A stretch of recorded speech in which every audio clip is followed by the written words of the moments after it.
Welcome everyone to the Pierce the Canvas podcast. This is Pierce. Whoa, what an amazing edition of AEW Dynamite we have in the books here. The big story being, was Jericho able to defeat MJF?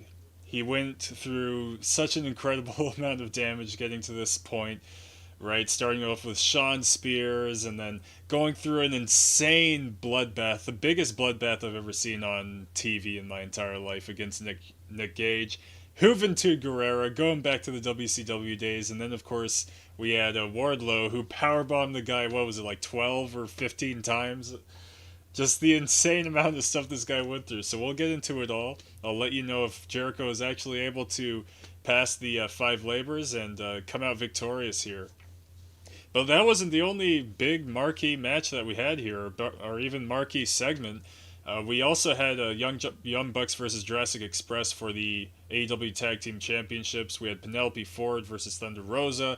And of course, we had the Texas Tornado match with 2.0 versus Sting and Darby Allin. So when I say this was a packed show, it was a packed show. And it was honestly one of the most exciting, just like from top to bottom, consistently fun AEW shows that I've seen, like to date. It's like probably in my top 5 favorite episodes, I would have to say for sure.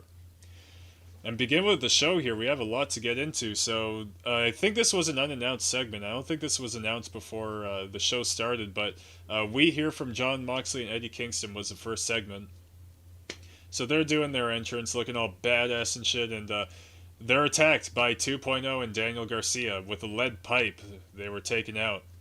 And after the attack, the heels head to the ring for a promo, and Matt Lee calls out Allin and Sting, barely even acknowledges Moxley and Kingston, and they just beat the hell out of them. They do say that they took them out, though, I guess, at one point. Matt Lee demands that a referee arrives. Allin and Sting make their way to the ring. And so we go into the first match, 2.0, with Daniel Garcia versus Sting and Darby Allin in a Texas Tornado match, meaning there's a it's basically just a no disqualification tag team match. And so Darby appears in the ring. I guess Sting did like a bit of his entrance. The lights went out for Darby's music, and Darby just appears in the ring and takes out Matt Lee with the skateboard. And we get 2 stinger splashes by both guys in the corners to the heels. And so the fight quickly goes into the crowd, and You Still Got It chants are going. Everybody's nuts about being able to see Sting wrestle live on Dynamite. This is Sting's first match on Dynamite. So Darby drags Jeff Parker to the upper concourse of the arena. The heels are eventually able to take them down, and it's like a 3-on-2 match at this point. Daniel Garcia is fully involved, as if it's a handicap match. There was even one crazy spot where the 3 guys threw Darby Allin up, like they were basically probably not too far from the concessions area or whatever, and they throw Darby up and he bangs his face on this part of the ceiling and falls down. It was like the most brutal looking bump I've ever seen, but it looked great though. They got it, but it looked like it hurt. In fact, I think it may have busted Darby open. He was like bleeding. By the end of the match, I noticed there was like blood on his face and stuff. Nothing too crazy, but I think he got a bit hurt by that one. And so Sting is getting his ass kicked, and the heels 2.0 lead him back into the arena, and at this point they're still in the crowd, and Darby is like balancing on one of the railings coming down from the concourse, and he dives onto 2.0 and Daniel Garcia. And then Eddie Kingston shows back up, and he gets rid of Daniel Garcia, so we're back to the 2-on-2 situation here. Darby pulls out the table, and the heels are able to take out Sting and Allin. Matt Lee takes Darby's skateboard. He and Jeff Parker suplex Darby right onto the skateboard. That can't feel too good. So, like, his back landed on the wheels. It was on the, not the standing side of the skateboard. It was on the other side. So it looks like it was pretty painful, I gotta say. The heels set up the table in the corner. Sting gets cornered, and 2.0 take him and powerbomb Sting through this table, dude. They powerbomb freaking 62-year-old Sting, or however old he is. And Sting no-sells it. He immediately gets up, which, I have a few things about that. Like, Sting no-sells this table spot. Couple things came in my head. I'm like, well, way to bury everybody who's ever been through a table, like in AEW. They all sell it like they're dead. This guy just no-sells it, but it's fine. Like, for the spectacle of this match, that was okay. But the other thing as well, I was like, they probably made him no sell it because people were probably legitimately worried about this guy. Like, he just got powerbombed through a table. Like, he's so freaking old. So him just like getting up and like no selling it, we immediately knew he was okay. He lands a double Scorpion Death Drop to 2.0. He stacks up 2.0 and does a double Scorpion Deathlock, and they both tap out. So Sting and Allen pick up the win. I don't know if that's ever happened. I'm sure we've had many double Scorpion Death Drops throughout history, but a double Scorpion Deathlock? I've never seen it. It may have happened, but that's the first time for me. And this was the point where I noticed Darby was kind of bleeding a bit. But what a fantastic opener. And the crowd is just like hot. This Houston crowd, Houston, Texas is where they're at throughout the whole show. And they had a big task for the main event. Remember, I'll get to that eventually. So we see Sammy. There is an announcement that he'll be facing Shawn Spears, and the match will be accompanied by a huge announcement by Sammy Guevara. And the announcement is that he proposed to his girlfriend, Pam, I think her name is. I do watch the Sammy vlog a bit, so I've seen her on there. I don't think we've seen her on Dynamite before, but congratulations to Sammy and Pamela. I'm not sure what her full name is, but congratulations to them. I'm happier than ever, man. Like, Sammy's had a hell of a week. With this past Friday, his best friend getting signed to AEW. Now he proposes to his girl. It's like great. Sammy's on top of the world right now. And so we cut to Tully and Sean, who are backstage mocking Sammy, and they say they have a gift. They say, just for tonight, Pam will be an honorary guest to the Pinnacle, and for tonight only, she can be on top, right? So, a little joke about his fiance there. And so we get into the match, Sammy Guevara versus Shawn Spears, Tully Blanchard in his corner.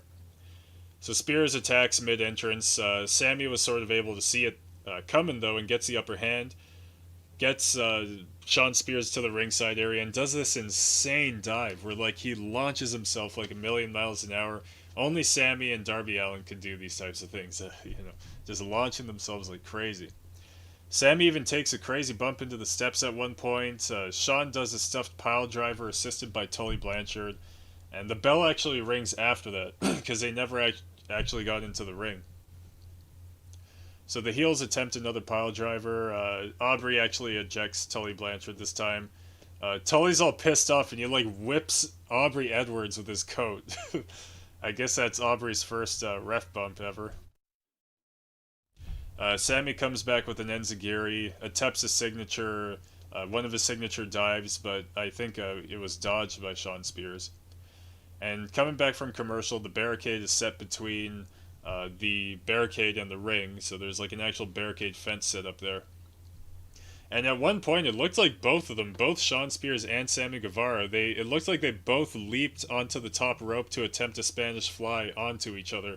So they both jump onto the top rope at the same time. And Shawn Spears isn't known for doing those types of kind of high-flying moves, right? But it looked like that's what he was going for. But anyway, Sammy gets the upper hand and does this insane cutter from the top rope. Shawn Spears eventually got the upper hand and landed an Avalanche C4 Death Valley driver from the top rope for a near fall. And it looked exactly like how John Cena does his super attitude adjustment.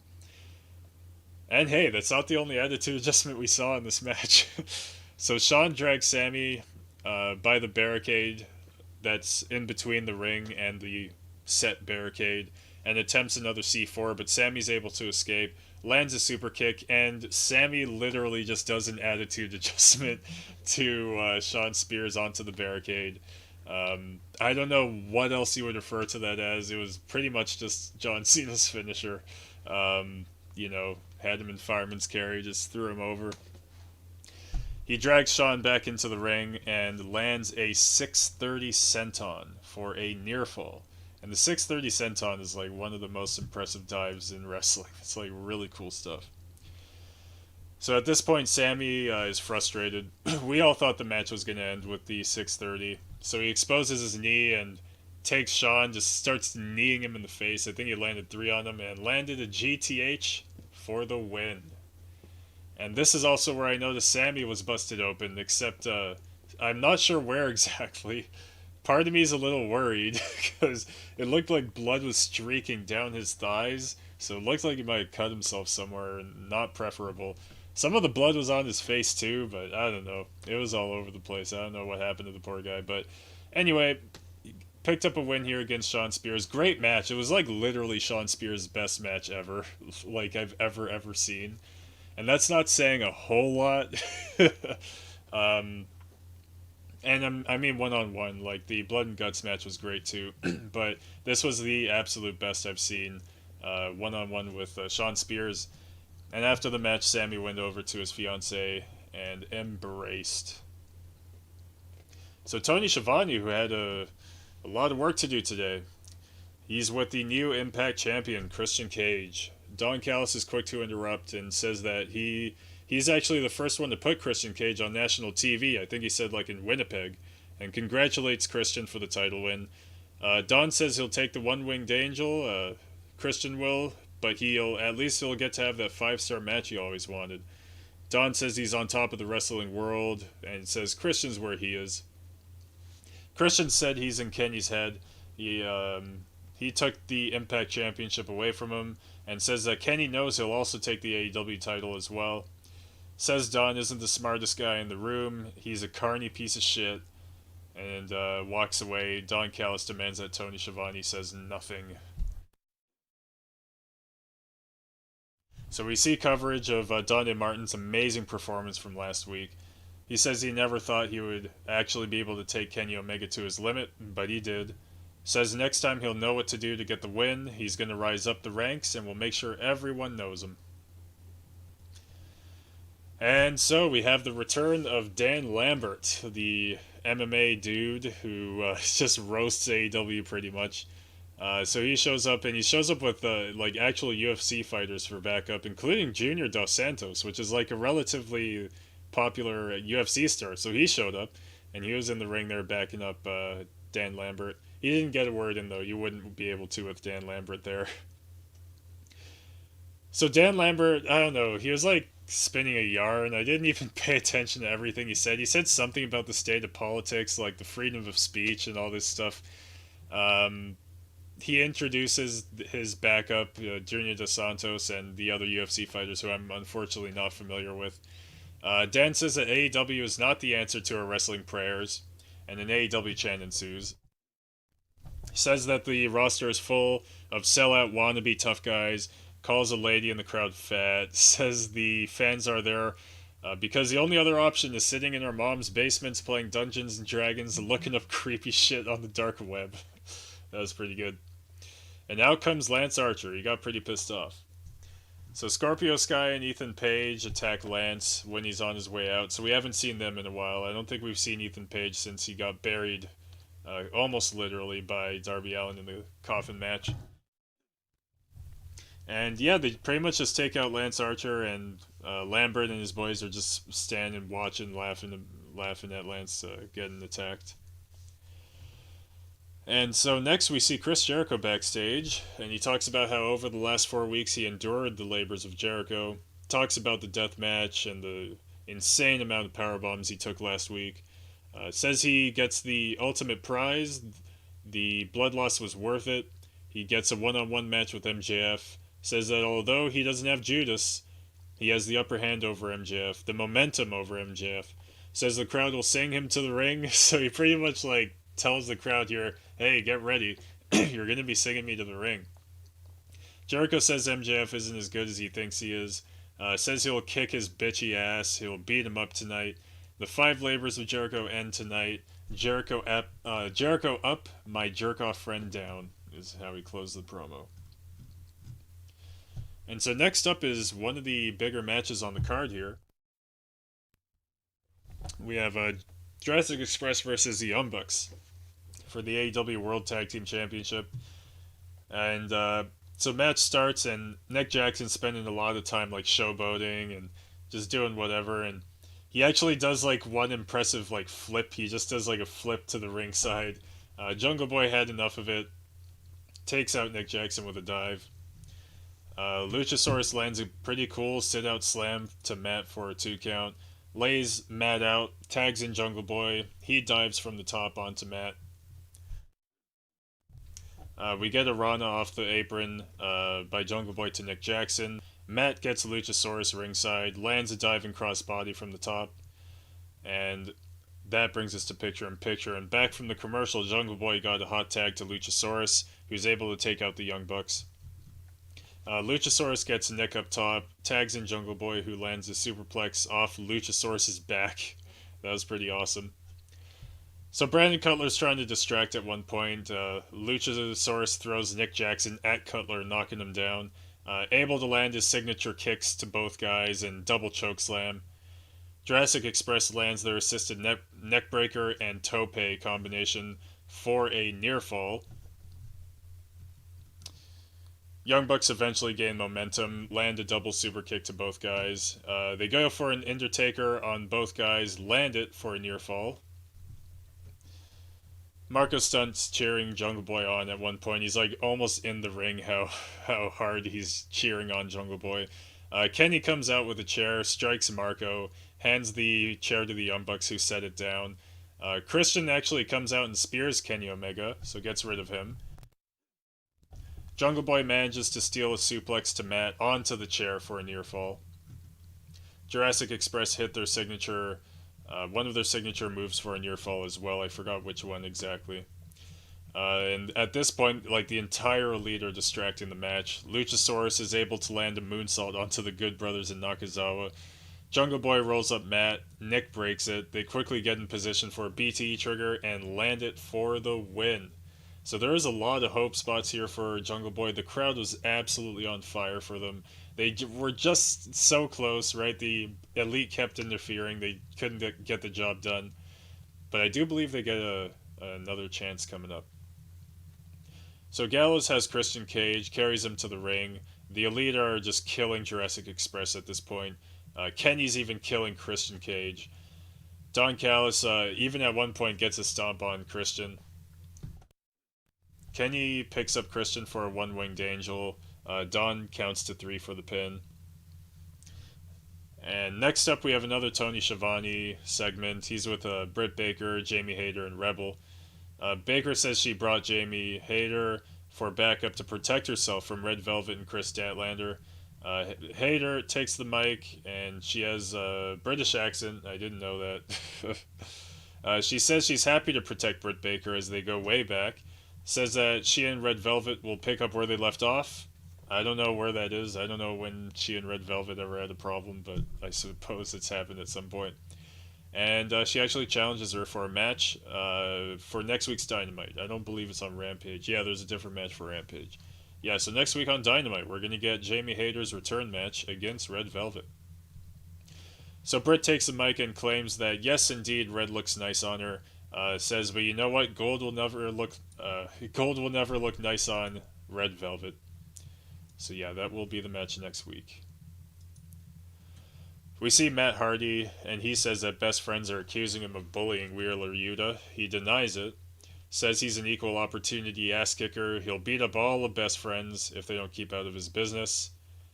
And Orange Cassidy real quick says that we should find out if Matt Hardy can indeed kick my ass. So I guess Orange Cassidy will face Matt Hardy, I believe next week. We'll get to that, I think. Tony Schiavone again. He's working overtime today. Introduces none other than Paul White. And when I was taking notes here, I typed Big Show like 4 times. It's hard, man. And just seeing this guy on another TV show, it's like so hard for me not to feel like I'm watching SmackDown or something. It's just so very strange seeing Paul White in another promotion, but here we are, and this is a pretty interesting segment here. So Tony Schiavone praises his broadcast partner, Paul White, as you know, he's the announcer on Elevation, and actually thanks him for taking out QT last week for attacking his son. Paul says it was amazing to get back in the ring. He's hype. Says he loved coming down the ramp and took his watch off, put it in his pocket, stared down QT, and took Solo on a ride he won't forget. Big Show says he has an announcement, but he's cut off real quick by QT. QT says, we have a big ass problem here, talking about Paul White. Says that he'll let the fans down after 4 decades. talks about chokeslamming Aaron Solo and that they actually forgive him. Paul says that QT needs to get into the ring. QT says, there's a reason that you're left at the announce desk and you're not a wrestler chasing titles. And Paul's starting to get pissed off. QT says that, since I have this backstage role, I have access to special information, special knowledge. And he asks Keith Mitchell to show some photos on screen. So I guess Keith Mitchell's a heel. And so we see pictures of an x-ray of these giant metal pieces inside of Big Show's hip. We also see this like 13-inch scar from surgeries, but the scar is like going from like his side all the way below his waist, so you can actually like see a bit of Big Show's ass in this picture. Um, Says it's heroic for Paul to be back in the ring, just mocking Paul White.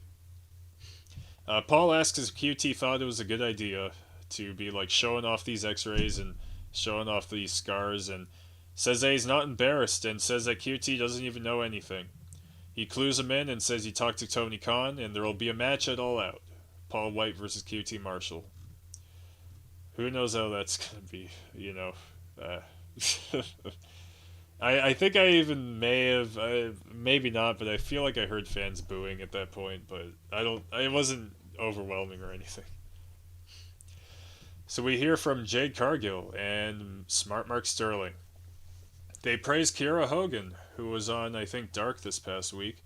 Says she has quite the following. Jade says it was fun watching Fuego get mangled by Miro last week, but she wants her own fun now, and will face Kiera this Friday on Rampage. And guess who's conducting an interview? It's Tony Schiavone. And he's with the Elite. So Don, of course, just takes the mic. He makes Tony's job easy.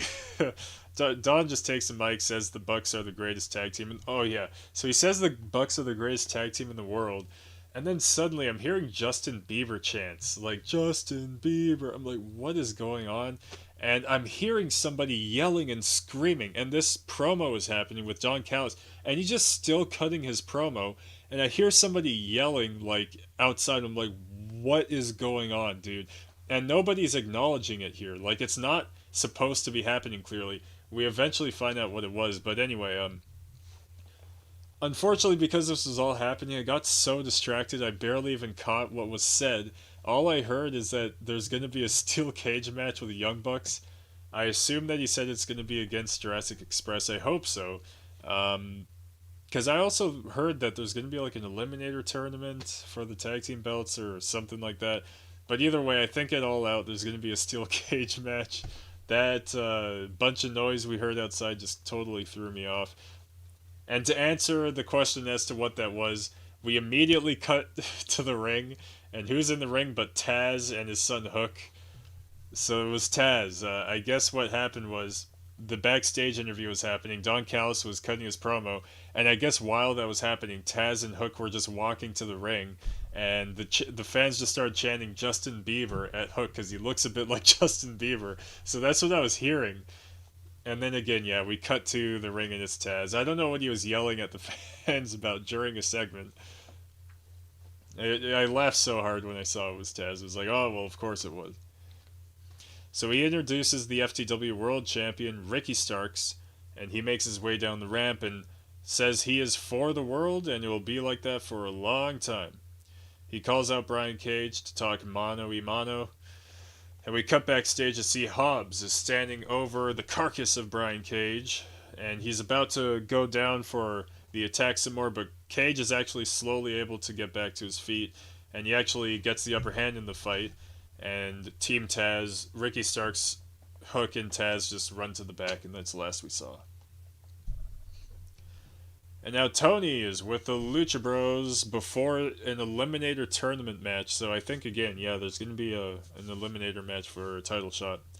And also Pac is there, who will eventually be facing El Idolo Andrade at All Out. Pac says that anywhere, anytime, he'd love to have the match with Andrade, but says that Chicago is perfecto. Says All Out is the same show where he beat Kenny Omega a couple years back. Says Andrade has no chance against the bastard. Andrade actually pulls up shortly thereafter. He's with Chavo Guerrero. Andrade said if Pac wants the match, he has to agree to conditions. This is the last time I swear that I kind of like didn't even hear what was said. I believe that the Lucha Bros are like not allowed ringside or something like that. I didn't really get the conditions. um, yeah, again, everything else on the show I got, but a couple missteps there. So next is Penelope Ford versus Thunder Rosa. And the match was alright, didn't go very long. Rosa got Penelope ringside at one point. Ford was able to get the upper hand and push her into the post and landed a cutter ringside. Rosa lands her signature Meteora, as well as landing a missile drop kick and a butterfly suplex for a 2 count. Ford was able to lock in an Indian deathlock. Rosa quickly escaped, able to lock in a single leg crab until a rope break. Rosa landed a Death Valley driver after an airplane spin. That was a near fall. Rosa's able to land a backbreaker, locks in the Indian deathlock. Rosa's able to transition to a bulldog choke for the win. And Tony at this point is with Arn and Brock Anderson. Arn says that things happen fast in AEW. Unfortunately, things have been pretty much crashing down over the last 6 weeks since Malachi Black knocked his ass out. He talks about the incident back in Miami at Road Rager. Also announces that next week, Brock Anderson will wrestle Malachi Black. Arn tries to talk Brock out of it, talks about the fact that Malachi is just so much more experienced. He's wrestled around the world. He's a vicious dude. And Brock says, the match is signed, and basically reassures that he's got this. So that's what we're going to get. We're going to get Malachi Black versus Brock Anderson. Poor Brock Anderson, man. He's going to get his head kicked off. We also have the Varsity Blondes versus Lucha Bros. Velvet versus Hayter, again, as I mentioned. Cassidy versus Hardy, so yes, that will be next week. Malachi Black versus Brock Anderson. Private Party versus Jurassic Express, which will actually be at Rampage. Jade Cargill versus Kiera Hogan. John Moxley versus Daniel Garcia. So those are 3 matches for Rampage, dude. We have 3 matches and an hour-long show. Isn't CM Punk supposed to show up at some point? Where the hell is he gonna fit? You got 3 matches, dude. Like, what is 15 minutes, you say, per match? That's like 45 minutes of TV time, including commercials. I don't know where CM Punk's gonna fit in here. However, I do think that Darby Allin was confirmed to be at the show as well, so I guess whenever Darby Allin comes out is when we'll see CM Punk. But that's going to be a lot to fit into 1 hour, man. So we hear from Miro, says that last week he did not forgive Fuego. Fuego didn't earn the contract. Says he's happier than ever to serve God and his hot wife, and challenges Eddie Kingston. Not sure if it's for the title. It might be. I think Miro is playing like the fighting champion role. I think that's just what the TNT title is. It's always defended. So next we hear from John Moxley, and he says that everyone wants a piece of AEW. Says he wonders why people think it's so easy. Talks about Kenny and the Elite Goofs. Talks about Adam Page. Says he'd walk right through Christian Cage. So I guess that's a match we're going to get eventually. Moxley's the one who waved the flag for the company through uncertain times. Moxley says he needs to send a message about being on top on AEW, and says that he'll give Daniel Garcia the main event of Rampage. Not quite the main event. Says he needs to ask himself if this is really what he wants. Says Garcia's safety is not of Moxley's concern. Says to make sure that this is where he really wants to be. And that brings us to the main event. The Labors of Jericho final chapter, number 5. MJF. The stipulation being that Chris Jericho cannot use the Judas effect or walk out to his Judas theme song. And indeed, Jericho does walk out to silence. It was like, for like a good 10 seconds, my adrenaline was going up. I was like, yo, are the fans actually going to freaking sing this? And they were just getting there in the first like 10 seconds, and then they clicked in together. And dude, they did it. They all sang the song like from beginning to the end usually where the entrance ends around. They got it, man, and they were loud. And this was one of the coolest things I've ever seen. Like, this is worth watching the entire episode just to see this segment, or just this little part where the crowd is singing Judas. It was really cool. It was really something to see. I've never seen a wrestler just walk out to 5,000 people just yelling out their theme song. It was really cool. And so of course MJF is all pissed off, and into the match, Jericho's able to land a few moves, including a springboard dropkick, sends MJF ringside, and he also dives onto him. MJF does get the upper hand eventually, and he takes Jericho's camera gimmick, so he knocks down Jericho. He takes the camera, and he has the camera, he's just flipping off, so we're just looking at a flip off in front of all the fans and whatever he's pointing the camera at. Eventually, when he's turning the camera, he turns to Jericho, who smiles and punches MJF in the face, knocks him down. And he was actually he took the camera himself and was about to knock out MJF with the camera. MJF throws Jericho into the post, begins targeting the right arm. Jericho heads up top for an axe hammer and lands it. The crowd is really, really into this match. It's just awesome, man. Like, I think they just got a surge of energy when they were singing his theme song, and that energy just carried out throughout the rest of the show. It was absolutely awesome. MJF is able to jump onto Jericho's bad arm from the middle rope. Jericho gets the upper hand and lands Lion Salt, able to lock that in. And, lands the Lion Salt. I was thinking Lion Tamer. Oops. Lion Salt. He also landed 10 corner clotheslines. Jericho gets MJF up top, lands 10 punches to MJF. Top rope Rana as well. I think that's just one of his signature moves now. He's just doing that every week. I love it. It looks great. MJF quickly transitions to the salt of the earth and bites Jericho's hand. Jericho eventually escapes and locks in the walls. MJF quickly escapes from the walls of Jericho. MJF is able to land a Heatseeker pile driver for a near fall. Chris Jericho locks in a sleeper. MJF is able to low blow with Aubrey Edwards distracted. Takes Jericho down and locks in the walls of Jericho of his own. So now Jericho's locked in the walls.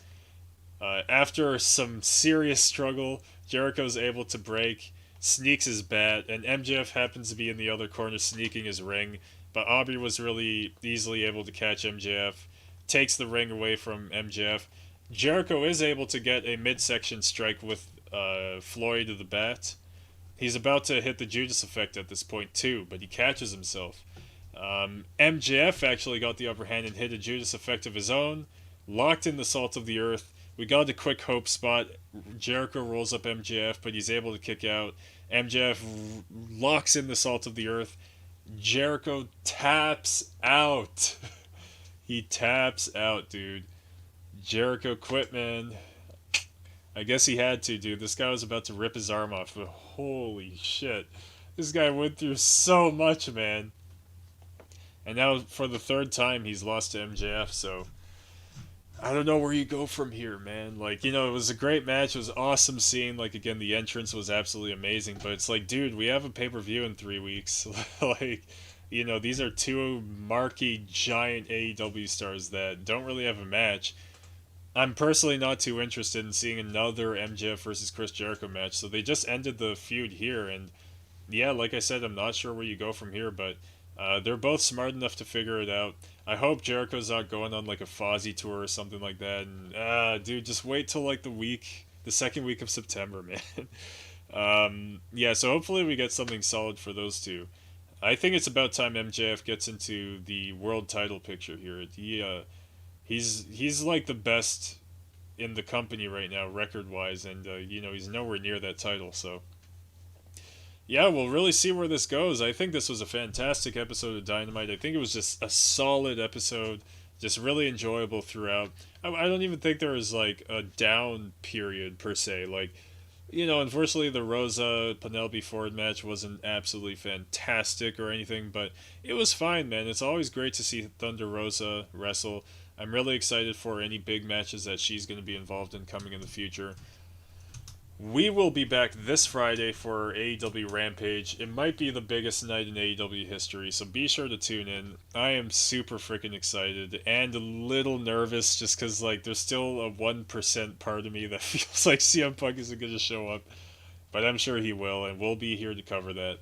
Thank you so much, as always, for using me for coverage for AEW Dynamite.